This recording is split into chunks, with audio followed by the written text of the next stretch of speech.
poem, The Forge, which on the surface is a very simple poem, but is an extraordinary poem. And I am prone to hyperbole, but in the last, whatever it is, nearly 30 years of teaching this subject, it's one of the poems that just makes me love poetry. Okay, on the surface, it's very simple. It's a sonnet, okay? So it's 14 lines, very carefully crafted. It's written in iambic pentameter, which means that each line has, on average, 10 syllabic beats. Some of the lines are 11 beats, some are 9, but it fits with that meter. If you're going to comment on meter, you're just going to say, look, Heaney is, in many of his poems actually, he is capable of employing meter in order to give his poetry a rhythmic flow. That's what you want to say if you're going to talk about meter. If they talk about, you know, musicality in poetry, or they talk about fluency in poetry, you're talking about how a writer makes the lines feel natural when they're spoken. And of course, like anything else, that's the result of, you know, genius. There's craft involved, and this is a poem which, you know, you can see so much of Heaney's craft. He's describing a blacksmith's forge. A forge is a place where a blacksmith works. You don't know what a blacksmith is? Blacksmith is a person who traditionally worked with iron. In this particular case, he's describing somebody who's making horseshoes. And it's a poem about love. It addresses universal themes. It's about love, really. The love that this person who's shown in the poem has for his craft. Heaney's love for this memory of going and seeing this person and seeing him working when he was a child and as a young person. And it's a poem about just the love of something, you finding something you love to do. And for me, it's always been an extended metaphor. One of the things you see in Heaney's poetry a lot, not necessarily the ones that are prescribed for study in the Leaving Cert, but in his broader poetry, is his kind of, celebration is the wrong word, his appreciation of what he does. You know, the craft of casting words and sounds in a way to create, you know, memorable poetry. And in many ways, the description in this poem of the slow, methodical, careful, loving work being done by the blacksmith mirrors the poet's own experience as a writer. So there's that underlying depth that I've talked about so many times with you, that underlying depth of meaning that's not obvious because the poem has a figurative or metaphorical meaning. Typically for Heaney, it's a narrative. He's a poet who usually writes in a narrative style. What does that mean? Well, it means it's built around, you know, grabbing our attention at the start, an engaging opening, then and a setting description which is vivid and powerful and clear, and characterization. Think about, you know, the harvest bow, constable calls, moss-bound sunlight, you know, all of the Heaney poems, the underground, they bring you to places and they show you people. And that what you want to say about a narrative poet, and most of the poets on the course, to some degree, are narrative poets, is that they use storytelling to explore their themes in an interesting and accessible fashion. That's your kind of way into explaining narrative poetry. And again, it addresses universal themes. More than anything else, this is an exercise in aesthetic writing, this poem. I haven't read the poem yet, I'm going to read it in a minute. It doesn't take much. And what you want to be able to say is, look, when they ask you about the language aspect of a poet's work, they often refer to, you know that map I showed you before? Again, just don't forget, it's pmcbrunner@iCloud if you're looking for notes, okay? If you're not in my classes. But you know the mind map I showed you with the poetry key terms and the wording, evocative, powerful, challenging, you know, transformative, all these terms that have come up on, they all mean, like, comment on whether or not the writer's use of language is good. And Heaney is a brilliantly descriptive writer. Aesthetic means descriptive. You know that, again, that's in the aesthetic language mind map. Just go and look at it. It's in your maps. And if you haven't got the maps, just let me know, and I can arrange for you to get a copy of them. Okay? So, descriptive means aesthetic. Aesthetic means descriptive. But you want to have a vocabulary where you can talk about the power of description in a way which displays your lexicon, your knowledge of language, your ability to be synonymous and express yourself in different ways. So descriptive, evocative, cinematic, when you read it you can see it and it's moving. Immediate, when you read it, bang, it's there. Powerful, sensuous and sensory. Appealing to the senses. Again, look at your aesthetic language mind map. It's in the paper one section of the mind maps. The senses. We have visual sense. This is a visual poem. It brings up visual images. But we also have the aural sense, the sense of hearing. He uses onomatopoeia in this poem. And I'm going to show you all that in a moment, to bring sounds to our minds, to stimulate our aural sense, to our imagination. We also have the gustatory sense, the sense of taste. We have that's the sense of smell. We have taste. Olfactory sense is the sense of smell. The haptic sense, the sense of touch or feel. When a writer is able to provoke the senses, you describe their work as sensory or sensuous. And of course, that's a sign of a brilliant writer. So we're going to read the poem now, and I would highly recommend you learn that list and employ it when you're writing about poetry. And of course, if you're doing cultural content, literary genre, and you're commenting on those aspects of a novel or a play, of course, or a film, those things will come into play as well. So, let's read the poem. I'm talking too much, I always do.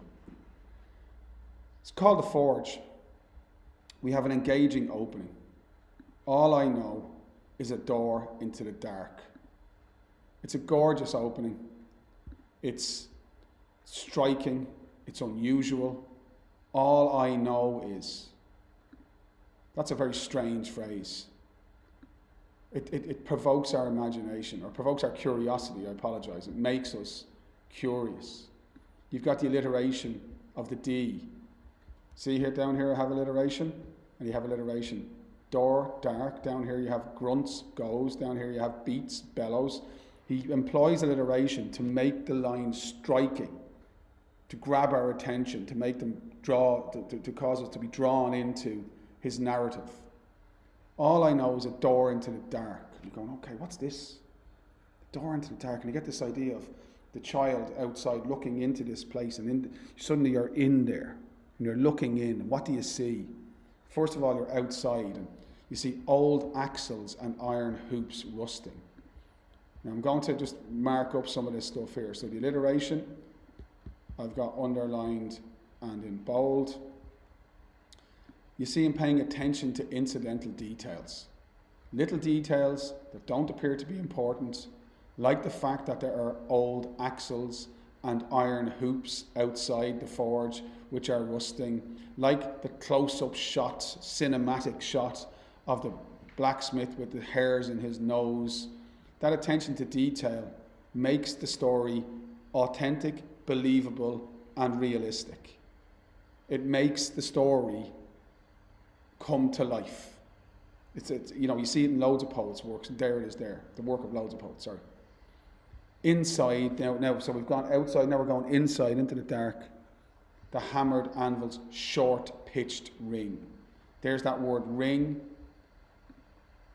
And with ring you've got ring, hiss, clatter, grunt, slam, flick, beat. All of those words are examples of onomatopoeia. And onomatopoeia is, of course, used to evoke the aural sense. So making the piece of writing description three-dimensional, making it appeal to the senses in the way that real life is experienced by a multiple of senses. Typical for Heaney, short pitched ring and leather aproned. It's a motif, a a recognisable little stamp. Hello, this is a Heaney poem. Those compound words, often compound word adjectives. He combines words in a way which is unusual to create new words, which lends his work a sense of individuality, makes it unique. I'm trying to think of words that would be in questions. Make it unique, innovative. He's a very creative writer when he creates these new words by sticking two pre-existing words together to make something new. So the noise is short-pitched, and that's an adjective-noun combination. There's another adjective-noun combination here. The unpredictable fantail of sparks. Can't you see that? What an unusual combination of adjectives that is. Unpredictable fantail. But when you read it, you can see it. You know, he strikes the hammer against the iron on the anvil, and it's heated, and the sparks, and they're unpredictable. You don't know where they're going to go. So there's a sense of danger, but also excitement, and a flash of light in the dark. It's incredibly vivid. Or hiss. So there we have more onomatopoeia. When a new shoe toughens in water, so the image of him taking the shoe off the horseshoe off the anvil and putting it down into the water, you can hear the sound. The anvil must be somewhere in the centre, horned as a unicorn, at one end square. Now I love that simile, horned as a unicorn. So first of all, just in terms of the vivid nature, it makes sense. You can see the kind of shape of it with the horn coming out like the unicorn. But it's the allusion, it's that reference to the unicorn, which is a mythical creature, something which is extraordinary and of great value and hugely important. And that's the comparison. Don't forget what similes do. They make complicated ideas easier to understand for the reader. And they make complex images easy to visualize or to imagine. So we can see that for Heaney, the work being done at this forge is, as he looks at it, and he's a young person, it's almost mythical, it's extraordinary, it's striking and memorable and worth celebration in the poem. The anvil set there immovable, and he calls it an altar where he, so this is the blacksmith, expands himself in shape and music. And that's one of those ones. You go to an altar to worship. It's a sacred place. When he expands himself in shape and music, that's the real clue that this is not just about a blacksmith. This is about the creation of art itself. This is about what Heaney does as a poet. It makes him bigger. Gives him more presence in the world. It gives him a sense of identity. It's venerated. An altar is a place which is a holy place. And to the blacksmith, this is the essence of who he is, because it gives him identity. Finding something that gives you identity. That's what this poem is about.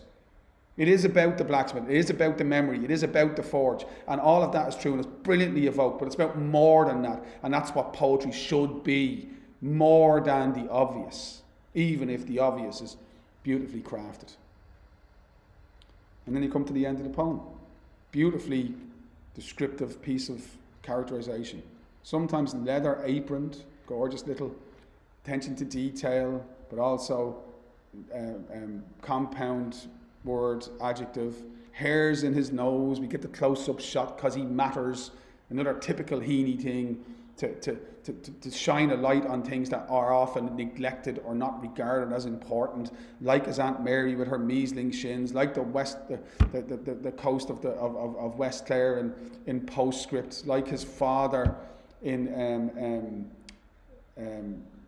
the name will come to me in a second, Harvest Bow. All of these celebrations of the ordinary.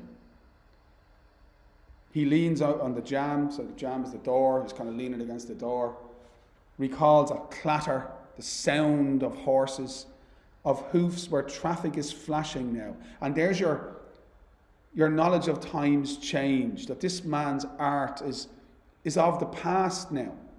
We don't use horses anymore. We use cars. Things change inevitably.